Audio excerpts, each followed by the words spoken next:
Hey guys, ganito po ako magsampay ng aming mga blanket dito sa building namin guys.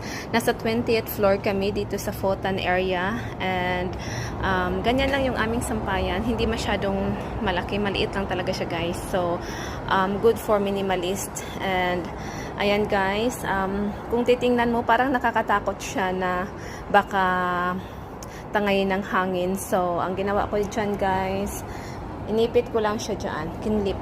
Ayan. And matibay yung clip na yan guys. Kaya hindi yan siya mabilis matangay ng hangin.